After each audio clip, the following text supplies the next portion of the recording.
Tonight's top story, U.S. Republican presidential candidate Donald Trump says he and his supporters have made history in the 2024 race to the White House as a victory in Wisconsin puts him back in the Oval Office. This was a movement like nobody's ever seen before.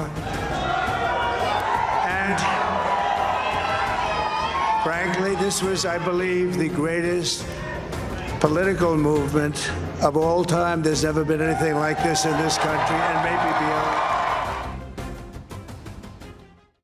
In D.C., where our correspondent Simon Marks is standing by. Simon, prior to this vote today, expectations were for very close race. Results would not be known for days. It seems swing states have pulled through for Donald Trump. Looking back now, was the race really as close as it was projected to be? Well, I think there's no question that it was a close race. I mean, at the moment, Donald Trump has 51.9% of the vote to Kamala Harris's 47.2% of the vote.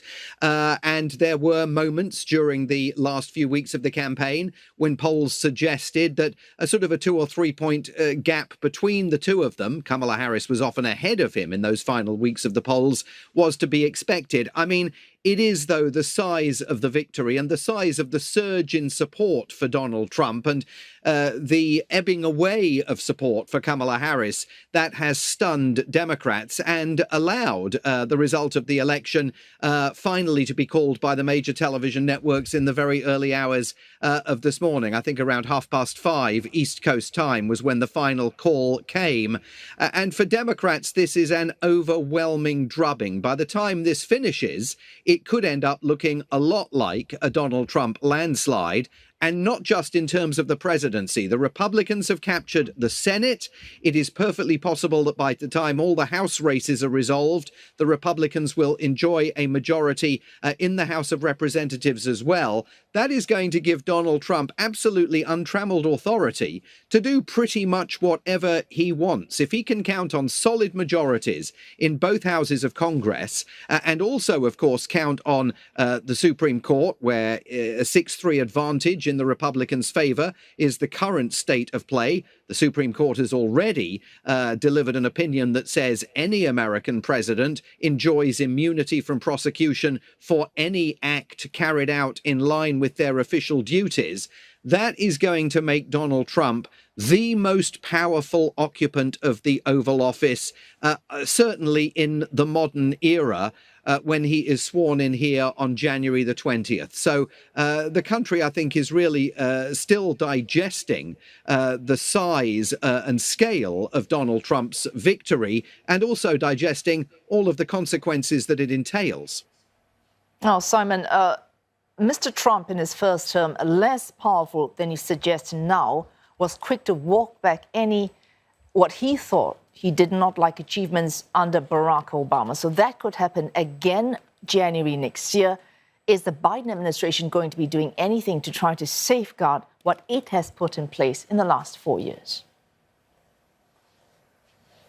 Well, I mean, there's very little that they can do. I mean, first of all, in practical terms, the House of Representatives, the old House of Representatives has a Republican majority, a razor-thin one, and the old Senate has a razor-thin Democrat majority. So legislatively, in practical terms, there's not very much Biden can get done. I mean, he can try and issue some executive orders to try and shore up some aspects of his legacy. But the Democratic Party is about to get convulsed by internecine warfare, the recriminations that are now going to follow Kamala Harris's defeat, the questions about why Joe Biden didn't give way to a younger generation of leaders 18 months ago, allowing for a competitive primary, questions for Democratic Party grandees, including the former Speaker of the House of Representatives, Nancy Pelosi, even Barack and Michelle Obama, who were telling that younger generation they just needed to cool it. They weren't going to get their opportunity this time around. The party was stuck with Joe Biden. With only 107 days for Kamala Harris to try and mount a successful campaign for the presidency, that was always going to be a steep climb, no matter the extent to which Democrats swooned before her feet in relief when Joe Biden finally abandoned his re-election quest. Remember also that Donald Trump has, by dint of securing this victory, essentially managed to acquire himself almost literally a get-out-of-jail-free card, because as president, he is going to be able to terminate the traditional but not constitutionally guaranteed independence of the Department of Justice. The remaining federal criminal charges against him relating to his efforts, allegedly, to subvert the outcome of the 2020 election are sure to be dropped. He will have the opportunity, if he wants to launch criminal probes of his own through a pliant attorney general of some of his enemies. So Democrats, between now and January the 20th, I mean, there is very little they can do to head off that reality, or even the reality of the potential deportations of hundreds of thousands of migrants from this country. The Democrats are in real trouble here this morning. Thanks. That's Simon Marks reporting live there from Washington, D.C. And Clark Jennings joins us again. He's managing director at Crowell Global Advisors. More analysis. Mr. Jennings, a dire prognosis there from Simon Marks in Washington, D.C. Let's leave aside the internecine war for now. He mentioned what he might do on immigration. Now, with a possible Republican trifecta, so the White House, the Senate, and possibly the House of Representatives as well, if Mr. Trump has all that under his belt, what does that translate into? It translates into a sweeping impact and really not necessarily unfettered. There are always checks and balances in the American system, of course, but it gives him a very free hand in numerous ways. So, number one, I would say he will be able to sail through nominations through the Senate. So in Washington, there's a saying, personnel is policy. The people make the policy and implement the policy. And Trump is going to install Trump loyalists, starting at the White House, through his cabinet, on down through the agencies. We will not see the kinds of guardrails of moderate Republicans going in to perhaps moderate his impulses. Those days are gone. This is going to be a Trump-fashioned administration, and he'll have free play to do so. Number two, he's going to have a very free hand in economic and domestic policy. You will see elections have consequences, and so we're going to see a lot of changes on those fronts. You mentioned immigration. Certainly we know he has plans and has spoken as part of a key tent post of his campaign. He said that he wants to conduct a mass deportation program. I think it's incredibly important to watch that.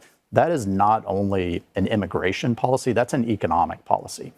So I think you're going to see a contentious debate over that politically, domestically in the U.S., but it's also, going to take potentially millions of people out of the American workforce. And economists say it will have an inflationary impact. So there's a little bit of a potential chaos factor in all of that, and that could come early.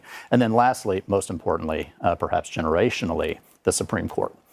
We know two of the justices on the court, Alito and Thomas, are in their mid to late 70s. There's this distinct possibility they'll choose to resign, giving Trump free rein to put now two more, and ultimately that would be 5 Trump-selected justices on the court. That's Trump's court, and it will be. It solidifies that legacy as his court for decades.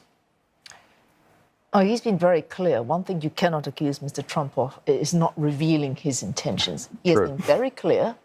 In his first 100 days, he will raise taxes up to 20% for everyone, up to 60% for China, despite factual-based evidence that this will, as you suggest, have inflationary pressures. It's happening. It's coming. It's coming. And I think, for the audience here in Asia, it's something that we have to be ready for.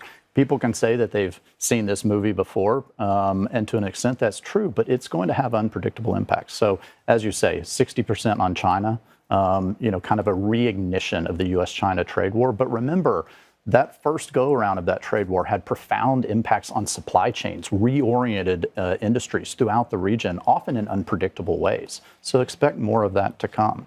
Now, to his credit, for multinationals and other businesses operating in Asia, despite the anti-trade rhetoric, that he often espouses, he actually favors bilateral deals. He renegotiated the Chorus deal with Korea. He negotiated with the Japanese on a new deal. So we'll see what he's able to work out and if he intends to come back into the trade realm in that space.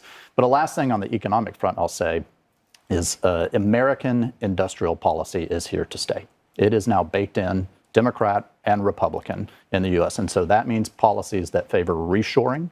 It means policies of trade with our close allies. There's going to be a lot of discussion. There's going to be a lot of soft lobbying by partners. But Mr. Trump has threatened to rescind on the CHIPS Act as well as the Inflation Reduction Act. Isn't that a key part of U.S. industrial policy right now? It is. Undoubtedly, I think one thing that I would offer that the Biden administration perhaps does not get enough credit for is, they took some of the trade actions of Trump 1, extended them even further, and truly built it into an industrial policy. Industrial policy used to be almost a bad word in Washington in the free market realm. It's here. And Biden, through CHIPS, through the IRA, as you mentioned, 1,000%. I cannot fathom, honestly, why Trump would seek to pull that back when you look and see that the billions of dollars being invested by these programs are predominantly going into the states and the counties that support Trump. He's going to have to reckon with that because it will have an impact on blue-collar, middle-class workers that form his base. All right, a final question here.